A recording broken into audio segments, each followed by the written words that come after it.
নমস্কার বন্ধুরা, শ্রুতির তরফ থেকে সুজাতা আজকে আপনাদের যে গল্পটা শোনাবে সেটা লিখেছেন নারায়ণ গঙ্গোপাধ্যায়। গল্পটির নাম দাম। আপনারা শুনুন, শুনে আপনাদের সুচিন্তিত মতামত অবশ্যই জানাবেন।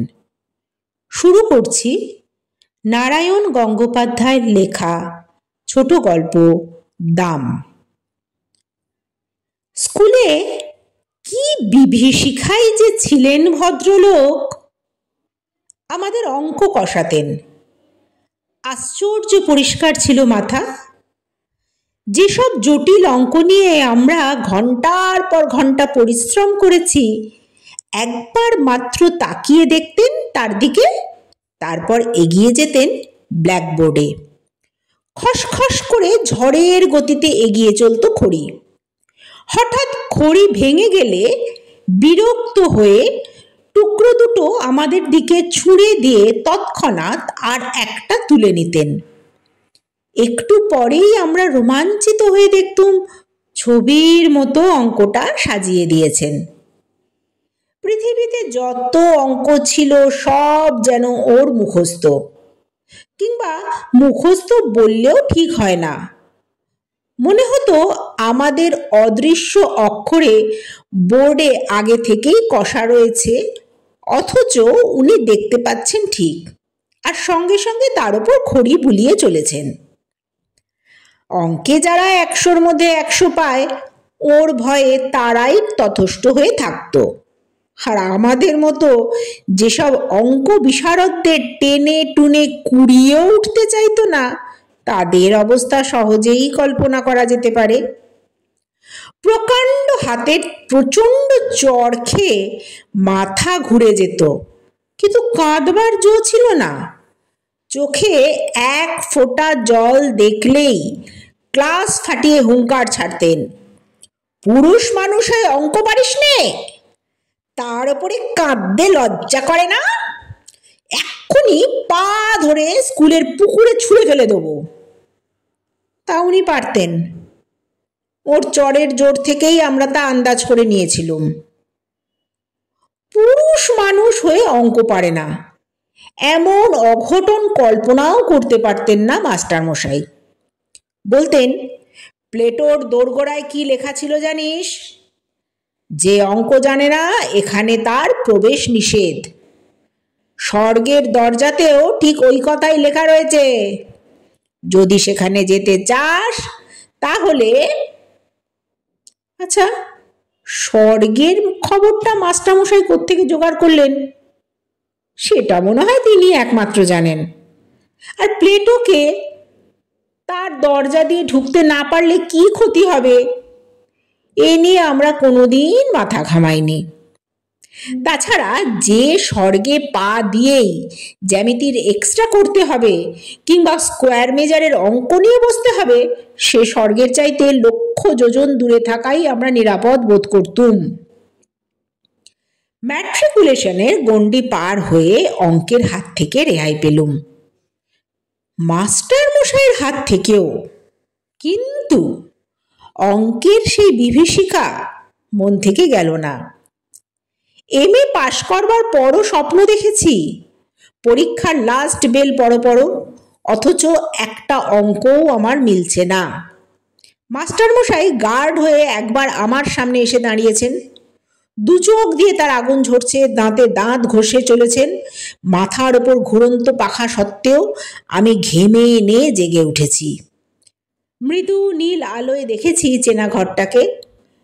চোখে পড়েছে সামনে আমার পড়ার টেবিল, আমার বইপত্রের স্তূপ। গভীর তৃপ্তির সঙ্গে ভেবেছি, এখন আর আমাকে স্কুলে অঙ্ক কষতে হয় না, আমি কলেজে বাংলা পড়াই। একদিন একটি পত্রিকার পক্ষ থেকে ফরমাইশ এলো, আমার ছেলেবেলার গল্প শোনাতে হবে। আমি জানালুম, লেখক হিসেবে আমি নিতান্ত সামান্য ব্যক্তি, আমার ছেলেবেলার গল্প কারো কোনো কৌতূহলের উদ্রেক করবে না। তাছাড়া এমন কোনো স্মরণীয় ঘটনা ঘটেনি যে ফলাও করে তা লোককে শোনাতে পারি। কিন্তু কর্তৃপক্ষ ছাড়লেন না। তারা জানালেন সাহিত্যের ইন্দ্রচন্দ্র মিত্র বরুণেরা যুগেও তাদের বিশেষ পাত্তা দেয়নি। অতএব অতএব আমি ভাবলুম তাহলে নির্ভয়ে লিখতে পারি। এরা নিজেরা ছাড়া ওদের কাগজের বিশেষ পাঠক সেরকম নেই, সুতরাং আমার আত্মকথা কারোর কাছে স্পর্ধার মতো মনে হবে না। কয়েকটি ঘরোয়া মানুষের কাছে ঘরোয়া গল্প বলবে, এছাড়া আর কিছুই নয়। ওটা প্রীতির ব্যাপার, পদমর্যাদার নয়। কাগজ কলম নিয়ে বসে গেলুম। মনে এলো মাস্টার মশাইয়ের কথা, লিখলুম তাকে নিয়েই। ছবিটা যা ফুটলো তা খুব উজ্জ্বল নয়। লেখবার সময় কল্পনায় খাট কিছু মিশিয়ে নিলুম, সেটা অবশ্যই বলা বাহুল্য। সেই সঙ্গে সদুপদেশও একটু বর্ষণ করেছিলুম। মূল কথাটা এই ছিল, অহেতুক তাড়না করে কাউকে শিক্ষা দেওয়া যায় না। গাধা পিটিয়ে ঘোড়া করতে গেলে গাধাটাই পঞ্চত্ব পায়। তার প্রমাণ আমি নিজেই। মাস্টারমশাই আমাকে এত প্রহার করেও অঙ্ক শেখাতে পারেননি, বরং যা শিখেছিলাম তাও ভুলেছি। এখন 2 আর 2 4 না 5 হয় তাই নিয়েও নিজের মধ্যে সন্দেহ জাগে। পত্রিকার কর্তৃপক্ষ খুশি হয়ে আমাকে 10 টাকা দক্ষিণা দিয়ে গেছেন। মাস্টারমশাইয়ের কাছ থেকে এইটুকুই আমার নগদ লাভ। তারপরে আরো অনেক দিন পার হয়ে গেল। সেই লেখার কথা প্রায় ভুলে গেলুম মাস্টারমশাইকেও। বয়স বেড়েছে, বিনিদ্র রাত্রি যাপনের মতন অনেক সমস্যা এসে দেখা দিয়েছে জীবনে। বর্তমানের দাবিটা এত বেশি জোরালো যে স্মৃতির দিকে তাকাবার অবসর পর্যন্ত মেলে না। এমন এক সময় বাংলাদেশের এক প্রান্তের একটি কলেজ থেকে ডাক এলো, ওদের বার্ষিক উৎসব। অতএব আতিথ্য নিতে হবে, যেতে হবে ওখানে এবং বক্তৃতা দিতে হবে। এইসব উপলক্ষে বিনা পয়সায় বেড়ানো যায়। তাছাড়া কলকাতা থেকে কেউ বাইরে গেলে তার রাজোচিত সম্বর্ধনা মেলে। এখানকার চড়ুই পাখিও সেখানকার রাজহংসের সম্মান পায়।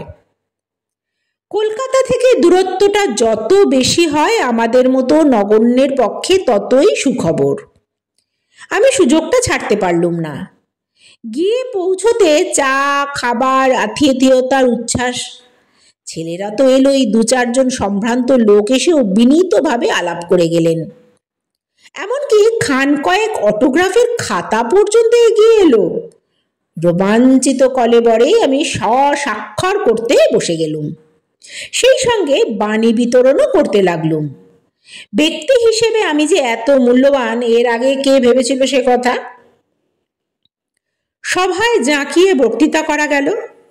রবীন্দ্রনাথ থেকে 12টা উদ্ধৃতি দিলুম, কার একটা ইংরেজি কোটেশন চালিয়ে দিলুম। শেষে দেশের তরুণদের নিদারুণভাবে জাগ্রত হতো বলে যখন টেবিলে একটা প্রকাণ্ড কিল মেরে বক্তৃতা শেষ করলুম, তখন অল্পের জন্য ফুলদানিটা রক্ষে পেল, এই আর কি। আর হল ফাটানো হাততালিতে কান বন্ধ হওয়ার জোগাড়। বুড়ো প্রিন্সিপাল পর্যন্ত মুগ্ধ হয়ে আমাকে বললেন, ভারী চমৎকার বলেছেন আপনি, যেমন ষাঁড় গর্ভ তেমনি সুমধুর। আমি বিনীত হাসিতে বললুম, আজ শরীরটা তেমন ভালো নেই, তাই মনের মতন করে বলতে পারলুম না। পাশে দাঁড়িয়ে থাকা ছেলেরা বিস্ময়ে চোখ কপালে তুলে বলল, শরীর ভালো নেই তাতেই এরকম বললেন স্যার? শরীর ভালো থাকলে তো অর্থাৎ প্রলয় হয়ে যেত। আমি উদার হাসি হাসলুম, যদিও মনে মনে জানি এই একটি সর্বার্থ সার্থক বক্তৃতাই আমার সম্বল। রবীন্দ্রনাথ জন্মোৎসব থেকে বনমহোৎসব পর্যন্ত এটাকে দিয়েই এদিক ওদিক করে চালিয়ে দিই। স্তুতিতে স্ফীত মনে চায়ের পেয়ালায় চুমুক দিয়েছি। এমন সময় একটি ছেলে এসে খবর দিলে এক বুড়ো ভদ্রলোক আমার সঙ্গে দেখা করতে চান। প্রিন্সিপাল বললেন, বেশ তো, ডেকে আনো এখানে। ছেলেটি বললেন তিনি আসতে চাইছেন না, বাইরে মাঠে দাঁড়িয়ে রয়েছেন। আমার বক্তৃতায় নিশ্চয়ই কেউ অভিভূত হয়েছে, আমাকে অভিনন্দন জানাবে। এই অভিজ্ঞতা আমার আগেও হয়েছে। সুতরাং দাক্ষিণ্য পুলকিত চিত্তে আমি বললুম, আচ্ছা চলো, আমি যাচ্ছি।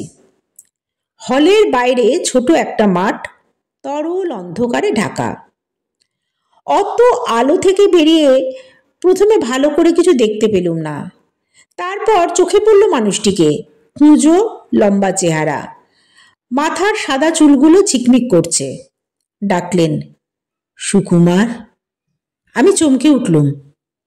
এখানে কেউ আমার নাম ধরে ডাকতে পারে, সেটা যেমন আশ্চর্য, তার চেয়েও আশ্চর্য ওই গলার স্বর। আমার মনটাকে অদ্ভুতভাবে দুলিয়ে দিল। স্মৃতির অন্ধকার থেকে একটা ভয়ের মৃদু শিহরণ আমার বুকের ভেতর দিয়ে বয়ে গেল। আমাকে চিনতে পারছো না সুকুমার? আমি চিনেছি। ভয় পাওয়ার অর্থটা বুঝতেও আর বাকি নেই। এই ডাক শুনে ছেলেবেলায় বহুদিন আমার গায়ের রক্ত হিম হয়ে এসেছে। জানি এখনই একটা ভয়ঙ্কর চর আমার পিঠের ওপর নেমে আসবে। সেই ভয়ঙ্কর কঙ্কাল লুকিয়েছিল আমার মনের চোরকুঠুরিতে। ওই স্বর বিদ্যুতের আলোর মতন তাকে উদ্ভাসিত করে তুলেছে। আমার মাথা তখনই ওর পায়ের কাছে নেমে এলো। মাস্টারমশাই, আপনি? মাস্টারমশাই বললেন, বেঁচে থাকো বাবা, যশস্বী হও। রিটায়ার করার পর এখানে এসেই মাথা খুঁজেছি, বাড়ি থেকে বেরোই না। আজ তুমি বক্তৃতা করবে শুনে ছুটে এসেছি। খুব ভালো বলেছ সুকুমার, খুব খুশি হয়েছি। কিন্তু আমি খুশি হতে পারলুম না। বিজ্ঞানের ছাত্র ছিলেন মাস্টারমশাই, বুদ্ধিতে ছুরির মতন ঝকঝক করতো তার চোখ। আজ আমার বক্তৃতার ফাঁপা ফানুস দিয়ে যদি ওকে ভোলাতে পেরে থাকি, তাহলে সেটা আমার কৃতিত্বের নয়, ওর মনের বয়স হয়েছে সেই জন্য। অপরাধীদের মতন চাইলুম, না স্যার, আপনার সামনে মানে মাস্টারমশাই মানে মানে আর কি মানে আমি, তোমরাই তো আমাদের গর্ব, আমাদের পরিচয়। কিছুই দিতে পারিনি, খালি শাসন করেছি, পীড়ন করেছি। বলতে বলতে জামার পকেট থেকে বের করলেন শতচ্ছিন্ন এক জীর্ণ পত্রিকা। একদিন আমার ছেলে এইটি এনে আমাকে দেখালে। পড়ে আনন্দে আমার চোখে জল এলো। কতকাল হয়ে গেল, তবু সুকুমার আমাকে মনে রেখেছে, আমাকে নিয়ে গল্প লিখেছে। সকলকে এই লেখা আমি দেখাই, বলি দেখো, আমার ছাত্র আমাকে অমর করে দিয়েছে। মুহূর্তে আমার জিভ শুকিয়ে গেল। লজ্জায় আত্মগ্লানিতে আমার মাটিতে মিশে যেতে ইচ্ছে করলো। একটা কিছু বলতে চেষ্টা করলুম, কিন্তু মুখ দিয়ে কোনো কথা ফুটল না। মাস্টারমশাইয়ের গলা ধরে এসেছিল। একটু চুপ করে থেকে বললেন, আমার যে কি আনন্দ হয়েছে সুকুমার, কি বলবো। তোমার এই লেখাটা সব সময় আমার সঙ্গে থাকে। দু একজন বলে, যেমন ধরে ধরে মারতেন তেমনি বেশ শুনিয়ে দিয়েছে আপনাকে। আমি বলি, শোনাবে কেন, কত শ্রদ্ধা নিয়ে লিখেছে। আর সত্যিই তো, অন্যায় যদি করেই থাকি, ওরা ছাত্র, ওরা সন্তান, বড় হলে সে অন্যায় আমার শুধরে দেবে বই কি। জানো সুকুমার, আনন্দে তোমাকে আমি একটা চিঠিও লিখেছিলুম, কিন্তু পাঠাতে সাহস হয়নি। তোমরা এখন বড় হয়ে গেছো। আবছা আলোতে এখন অভ্যস্ত হয়ে উঠেছিলুম। দেখলুম মাস্টারমশাইয়ের চোখ দিয়ে জল পড়ছে। মনে হলো স্নেহ, মমতা, ক্ষমার এক মহা সমুদ্রের ধারে এসে দাঁড়িয়েছি। সেই স্নেহ কোটি কোটি মণি মাণিক্য দিয়ে যার পরিমাপ করা যায় না, সেই মমতা যার দাম সংসারের সব ঐশ্বর্যের চাইতেও বেশি, সেই ক্ষমা যা কুবেরের ভাণ্ডারকেও ধরে রাখতে পারে না। আমি তাকে মাত্র 10 টাকায় বিক্রি করেছিলুম। এই অপরাধ আমি বইব কি করে? এই লজ্জা আমি কোথায় রাখব? ধন্যবাদ। শেষ হলো নারায়ণ গঙ্গোপাধ্যায়ের লেখা দাম। শিক্ষক এবং ছাত্রের মধ্যে সম্পর্ক এরকমই হওয়া উচিত। কিন্তু বর্তমান জগৎ বদলানোর সঙ্গে সঙ্গে সব সম্পর্কই অন্য রূপ নিয়েছে। কিন্তু শুভবুদ্ধির কাছে এখনও আশা রাখি ছাত্র শিক্ষক সম্পর্ক যেন গুরু শিষ্য পরম্পরায় চলতে থাকে।